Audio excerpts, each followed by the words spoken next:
Salut chers WeBasketteurs et WeBasketteuses. J'espère que vous allez très bien, je suis ravi de vous retrouver pour un nouvel épisode entre deux semaines de basket féminin, émission 100% consacrée au basket féminin tous les lundis à 19h, en léger différé, enregistré dans les conditions du direct. À découvrir cette émission sur la page Facebook de WeBasket TV, sur le compte YouTube de WeBasket TV et sur le site internet www.webasket.tv. Tous les épisodes précédents sont disponibles en replay sur Facebook, sur YouTube et sur le site. Aujourd'hui, comme d'habitude, j'allais dire, les Coupes d'Europe, on revient sur la semaine de Coupe d'Europe qui a eu lieu sur la semaine passée et puis aussi ce qui nous attend la semaine prochaine. La Ligue féminine, c'était la 7e journée de la première division du basket féminin français. C'était ce week-end.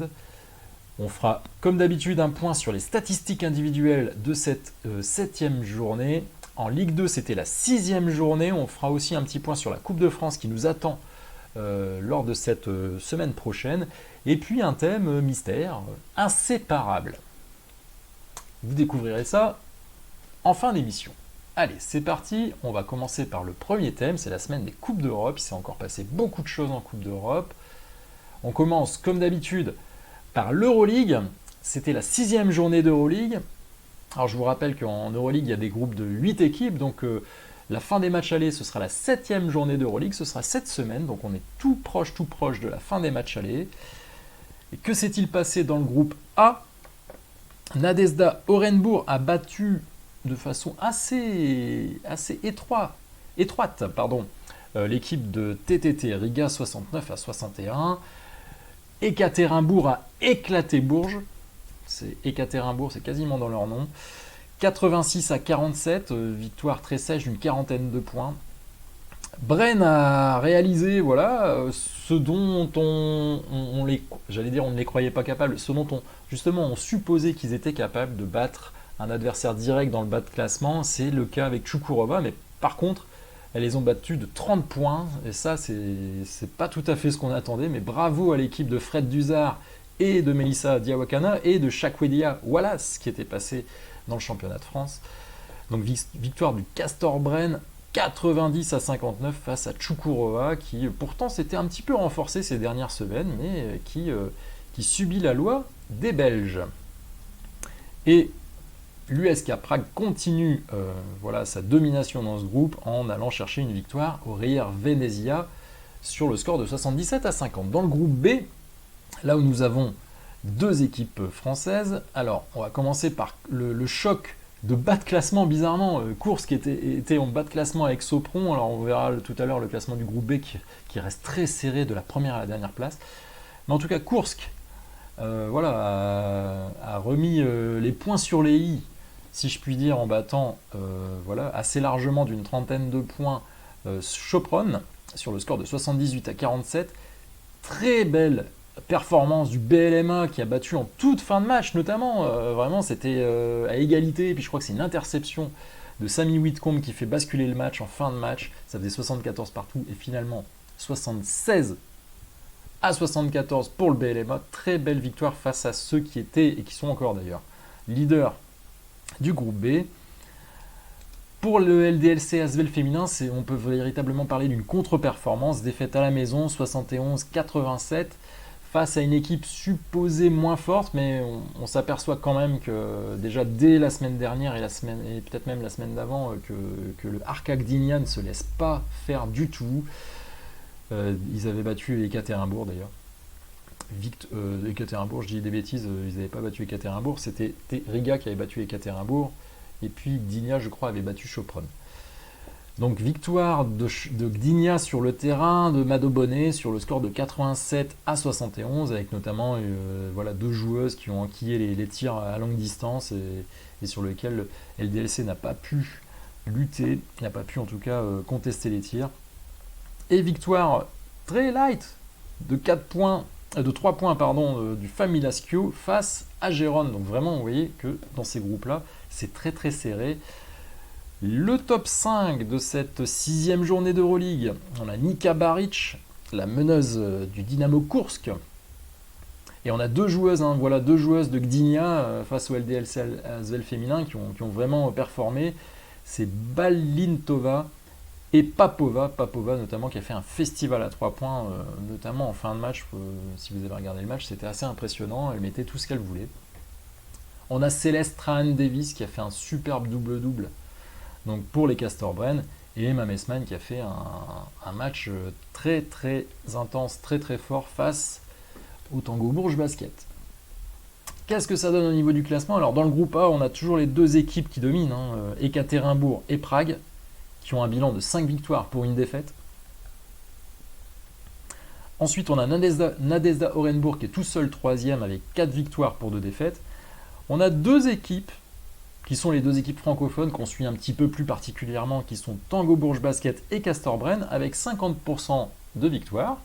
Donc c'est encore jouable pour les quarts de finale, et puis d'autant plus pour le reversement en Eurocoupe, dont je vais parler un tout petit peu plus tard.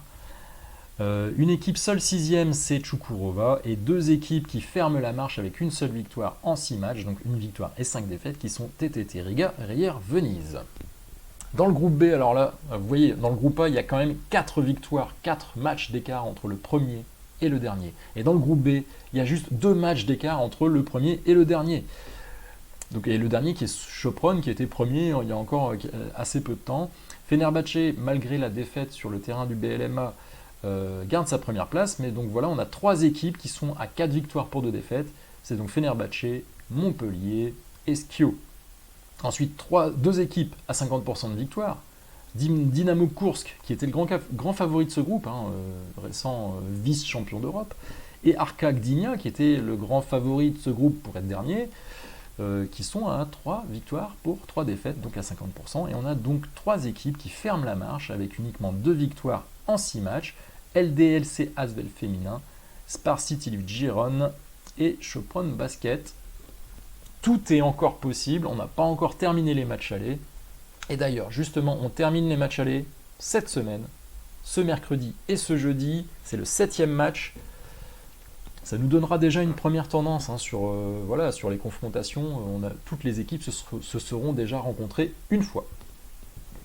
Nous avons dans le groupe A Čukurova qui va recevoir Ekaterinbourg, ça va pas être simple.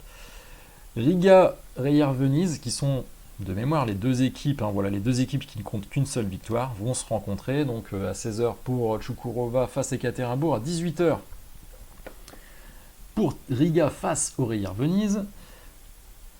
Le Castor-Bren va devoir se déplacer à Prague, match très compliqué, 19h10 mercredi. Et Tango Bourges Basket a un adversaire direct, hein, pour les quarts de finale, c'est Nadezhda Orenbourg. C'est l'occasion au Prado de rééquilibrer le bilan, de passer à 4 victoires pour 3 défaites, et donc de rattraper Nadezhda Orenbourg. Donc match très très intéressant pour les tangos, pour revenir à hauteur de la 3e place.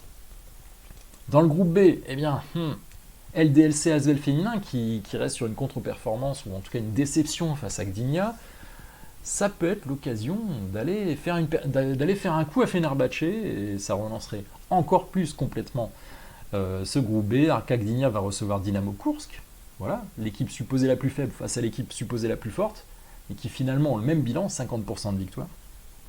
Sopron, jeudi, va recevoir, donc 17h30, le match entre Fenerbahçe et LDLC Asvel féminin, notez bien. Mercredi, jeudi, ce sera Sopron face à Famina Skio à 18h, et Gérone face au BLMA. Donc Gérone avec notamment Magali Mendy, joueuse de l'équipe de France, et Nima Koulibaly, qui a fait des longues années en Ligue féminine de basket, qui vont recevoir l'équipe de Montpellier à 20h15. Allez, on va voir ce qui s'est passé du côté de l'Eurocoupe. L'Eurocoupe, c'était la 6e journée, et pour le coup, c'était la fin des groupes, puisque ce sont des groupes de 4. Chaque équipe se rencontre en 3 matchs aller et 3 matchs retour, donc ça nous fait 6 matchs.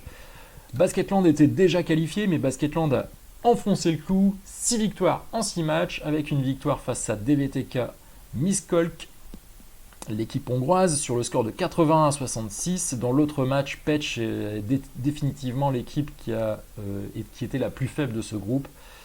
Équipe hongroise également, d'ailleurs, je crois, qui a perdu face à Kadi Laseu. Et donc, Nous avons Basketland premier, Caddy Laseu deuxième et DVTK Miskolc troisième et qui fait partie des 4 meilleurs troisièmes de l'Eurocoupe et qui sera donc qualifié pour les playoffs. Basketland directement qualifié en 16e de finale, Caddy Laseu et DVTK jouent les playoffs, jouent un tour de playoffs. Et dans le groupe J, le groupe 100% francophone avec 2 équipes françaises, eh bien La Roche-Vendée a assuré le coup, est allé battre Liège et donc a assuré sa qualification en battant les Belges sur le score de 74-58. Et les Flammes Carolo Basket avaient aussi besoin de gagner en Suisse à Fribourg. C'est ce qu'elles ont fait sur le score de 98-59. Donc dans ce groupe J, nous avons les Flammes Carolo Basket, première directement qualifiée en 16e de finale, et La Roche-Vendée, et je crois Fribourg également, qui sera qualifié en tant que meilleur troisième.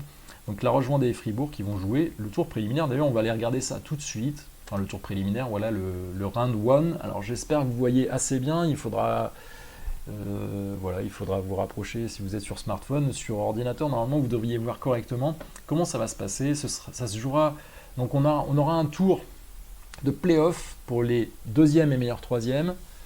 Vous voyez que Basketland est directement en 16e et puis Flammes Carolo Basket aussi. Alors, hasard du tirage au sort, ce qui est assez curieux quand même, c'est qu'on a Caddy Laseu, qui était deuxième du groupe de Basketland, qui va se retrouver dans la branche de Basketland, c'est-à-dire si Caddy Laseu bat Basket et Moscow, je ne sais pas comment on dit, eh bien Caddy Laseu va retrouver Basketland. Je pense que le tirage aurait pu être un peu différent, et puis regardez, c'est la même chose pour La Roche-Vendée. Si La Roche-Vendée bat Besiktas, eh bien La Roche-Vendée va retrouver les Flammes Carolo. Encore. Et c'est voilà, encore et encore. Alors en tout cas, comment ça se passe jeudi? D'ailleurs, Besiktas, ce sera jeudi 19 décembre 2019, nous aurons Besiktas face à La Roche-sur-Yon. Le match retour aura lieu le 9 janvier, La Roche face à Besiktas. Ensuite, on a les 16e de finale qui auront lieu en janvier. Hop, tout ça. Donc d'ailleurs, je vais juste un petit peu récapituler les équipes, les 8 équipes, les 8 meilleurs premiers en fait, qui sont directement qualifiés en 16e. On a Perfumerias Avenida, l'équipe de Salamanque qui est habituée de l'Euroleague. Hatay, une équipe turque qui est aussi habituée de l'Euroleague. On a Valencia, une équipe espagnole qui s'est pas mal renforcée cette année, avec notamment Keral Casas dans ses rangs. Sexdar, qui est une équipe, je crois, slovaque. Je suis plus très sûr, je crois que c'est une équipe ou peut-être hongroise. Une équipe de l'Est en tout cas, qui est habituée des recoupes. Orman Genklik, je ne connais pas cette équipe, mais vu le nom, je pense que c'est une équipe turque. Les Flammes Carolo et MBA Moscou, qui est une équipe russe, bien entendu. Je vous dis rapidement, est-ce qu'on a des équipes un petit peu connues? Donc voilà, effectivement, Fribourg, comme je l'ai dit, est repêché en tant que meilleur troisième. Besiktas, on a Olympiakos qui va jouer DVTK Miskolc dans le tour de barrage, et puis Polkovice et Botas. Polkovice qui n'a pas terminé premier de son groupe, ou alors en tout cas pas dans les meilleurs premiers, qui va jouer Botas. Botas, je crois que c'est une équipe turque. Petite note pour plus tard, on aura 4 équipes issues de l'Euroleague. Comme je vous en ai parlé, c'est les 5e et 6e de chaque groupe, 5e et 6e du groupe A, 5e et 6e du groupe B, qui vont rentrer en quart de finale. Donc on aura là le tour préliminaire de play-off, le tour de play-off avant les 16e de finale, c'est un peu un 32e de finale. Nous aurons ensuite un 16e de finale, ensuite un 8e de finale uniquement avec les équipes d'Eurocoupe, et en quart vont rentrer 4 équipes. En fait, on aura juste 4 équipes d'Eurocoupe face à 4 équipes d'Euroleague pour les quarts de finale de l'Eurocoupe. Allez, on va passer au sujet suivant. Le sujet suivant, c'est la Ligue féminine de basket. C'était la 7e journée de Ligue féminine de basket qui s'est jouée ce week-end, ce samedi et ce dimanche, 7 et 8. Pas octobre. Pas au novembre, mais décembre. Bourges a battu Landerneau sur le score de 73-55.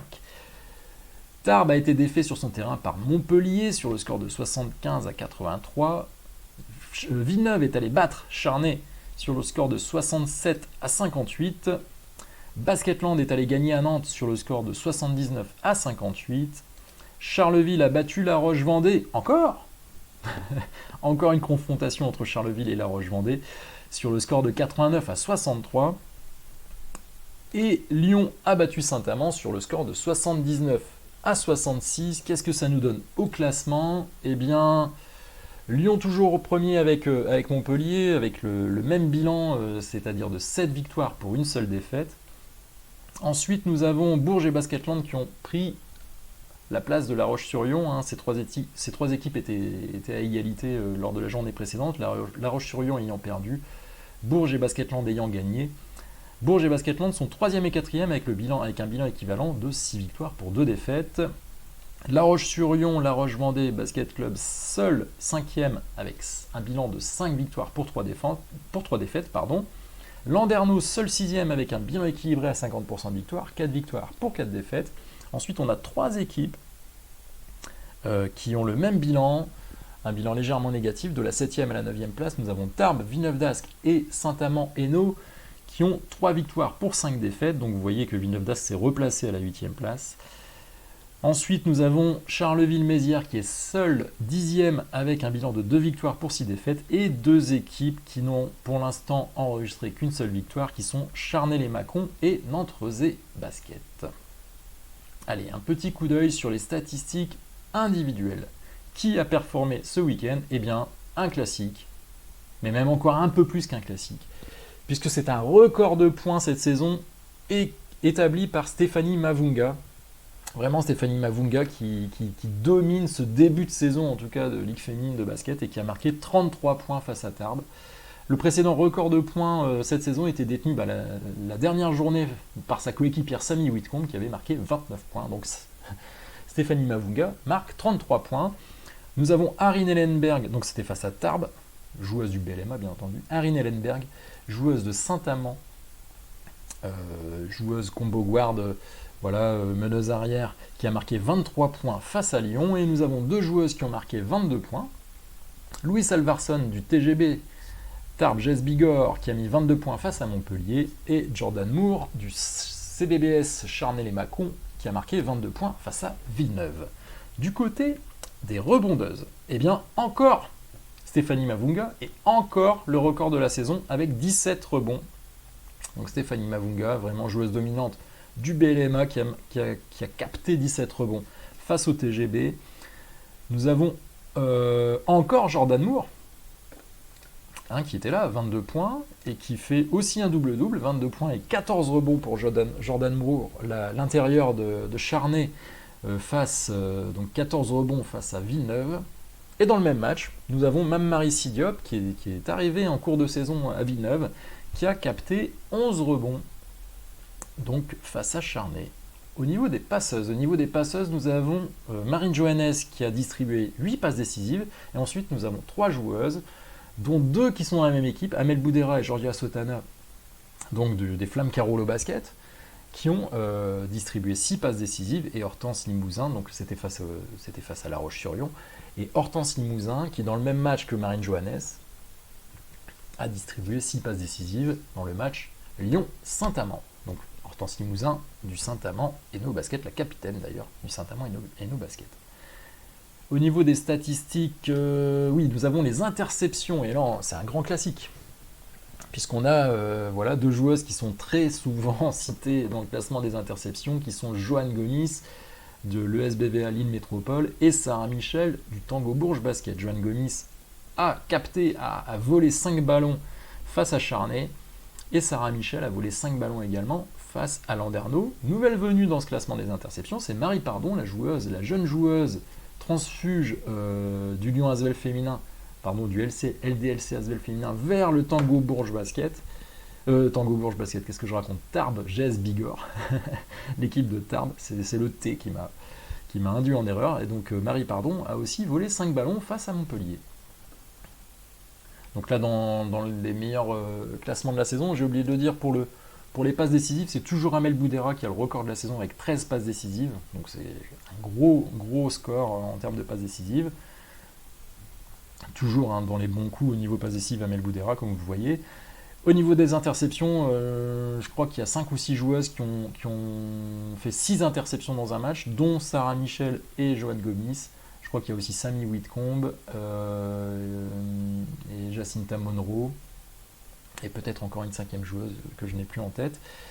Et puis au niveau des contres, il s'est encore passé quelque chose au niveau des contres. Alors, ça n'arrive pas trop souvent qu'il y ait 3 contres dans un match. Et bien Stéphanie Mavunga, elle a rejeté 3 ballons. Et Arin Ellenberg également. Alors, c'est pas du tout les mêmes profils de joueuses. Donc Stéphanie Mavunga, 3 contres face à Tarbes. Et Arin Ellenberg, 3 contres face à Lyon. Et ça égale le record de la saison, hein, qui est détenu par Laetitia Guapo et qui a fait 3 contres, et aussi Jacinta Monroe que j'ai cité tout à l'heure avec les interceptions. Et donc forcément la MVP de cette 7e journée, elle est assez évidente. C'est Stéphanie Mavunga, et je vais m'arrêter un tout petit peu sur ce bilan, sur ce match qu'elle a fait donc face à Tarbes.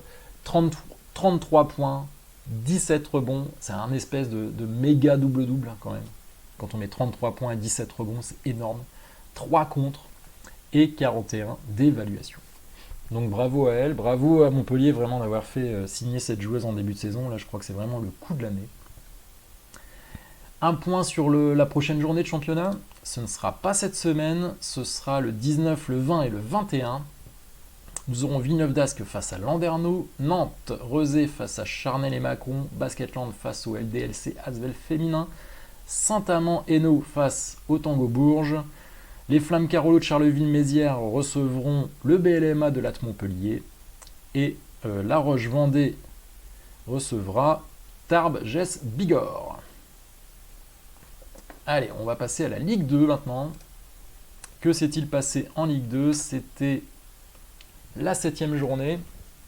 Le leader aulnois a battu Angers, un candidat à la montée, et sur le score de 83-77, donc forcément Aulnois conforte sa place en haut du classement. Toulouse a battu le Pôle France 86-66. Strasbourg a battu la Tronche-Mélan 60-49. Dans le bas du classement, il y avait un choc du bas du classement entre Rezé, Saint-Paul-Rezé et Calais, le COB Calais 69-60 en faveur de Rezé. Chartres a été battu à domicile par Mondeville 59-68. Et Montbrison a été battu d'un tout petit point par Reims Basket féminin 59-60. Qu'est-ce que ça donne au classement ? Aulnois conforte sa place de leader avec 7 victoires en 7 matchs. En deuxième position, nous avons Toulouse et Reims qui ont 6 victoires pour une défaite. Ensuite, à 2 victoires d'écart, nous avons Mondeville 4e et Chartres 5e qui ont le même bilan avec 4 victoires pour 3 défaites. Ensuite, on a 3 équipes avec un bilan entre la 6e et la 8e place avec un bilan de 3 victoires pour 4 défaites. Angers, Montbrison et la SIG.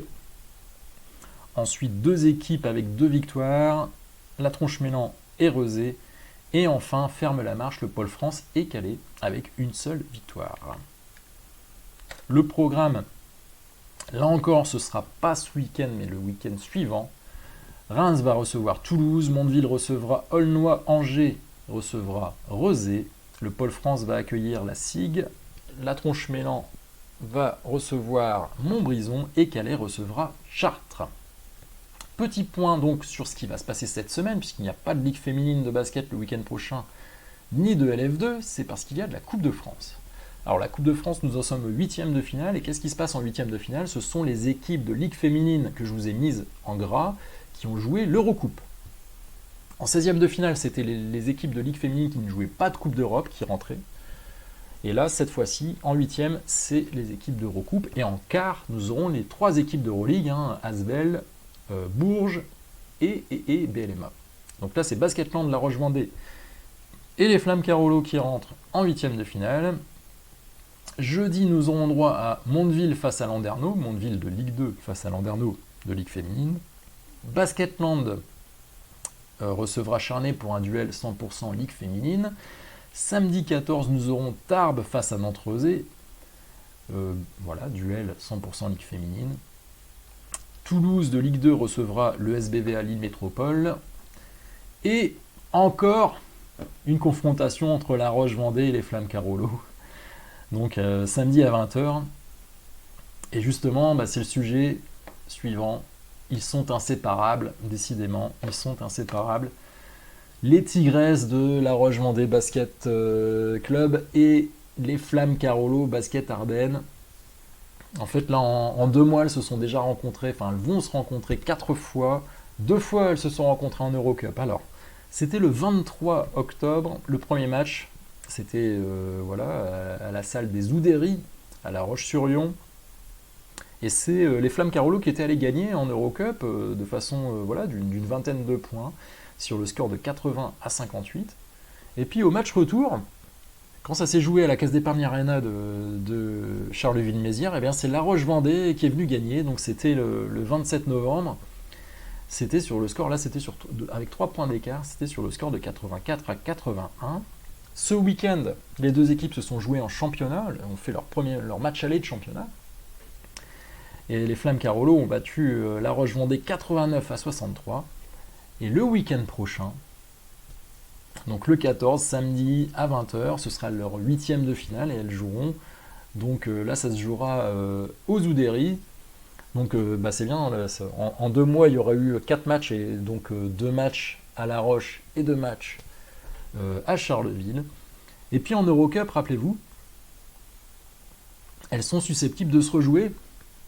Si La Roche écarte Besiktas dans le tour de play-off, La Roche va retrouver les Flammes Carolo, ce sera en janvier pour les 16e de finale d'Eurocup, et là il y aura 2 matchs, un match aller et match retour, et forcément c'est au meilleur des 2 matchs au point avérage, vraiment chaque point comptera, en match aller et match retour, c'est comme ça que ça fonctionne en Coupe d'Europe.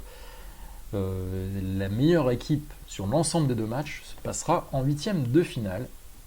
Alors dites-moi en commentaire un petit peu ce que vous pensez de cette confrontation. Alors en plus c'est assez marrant puisque d'un côté on a vraiment une équipe qui a eu des difficultés en championnat, c'est les Flammes Carolo Basket qu'on attendait d'ailleurs, qu'on attendait plus haut, plus en forme.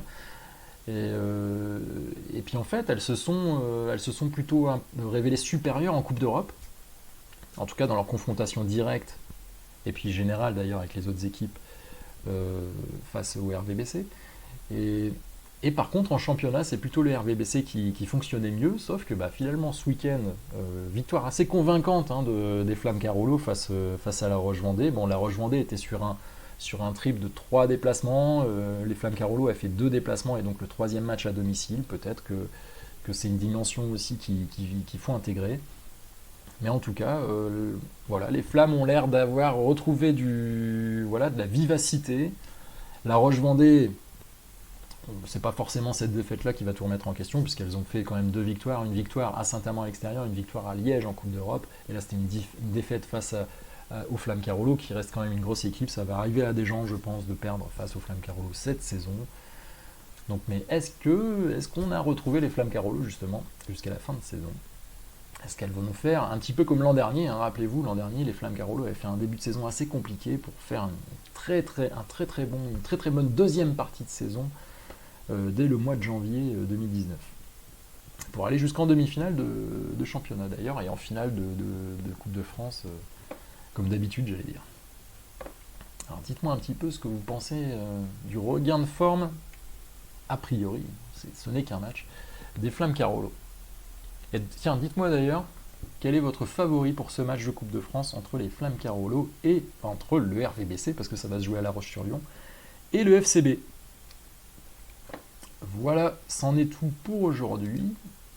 Je vous remercie d'avoir suivi cette émission. Si vous avez aimé cette émission, bien sûr, je vous fais le truc habituel, la petite routine habituelle. Si cette vidéo vous a plu, n'hésitez pas, lâchez-moi un petit like, un petit pouce bleu. Ça fait toujours plaisir, et puis comme je vous l'ai déjà expliqué, c'est le meilleur moyen de rendre ces vidéos visibles à l'ensemble de la communauté. Bien entendu, si vous voulez voir les contenus en priorité, abonnez-vous, activez la cloche des notifications sur YouTube, cliquez sur voir en premier dans Facebook. Oui, comme je le dis à chaque fois, si ce n'est pas encore fait, téléchargez la vidéo Je vous la comme Proust. Donc c'est une vidéo où j'ai interviewé 5 joueuses de ligue féminine sur des questions de personnalité sur la base du questionnaire de Proust. Je vous ai mis le lien en description comme d'habitude, au-dessus, en dessous, à droite, à gauche. vous recevrez directement la vidéo dans votre boîte email. Je remercie l'ensemble des photographes à qui j'ai emprunté les photos et en citant leur nom à chaque fois, si vous êtes attentif, vous verrez le nom des photographes sur toutes les photos que j'ai utilisées dans cette vidéo. Je vous souhaite une excellente soirée, je vous dis à très bientôt. D'ici là, portez-vous bien. Vive le basket féminin.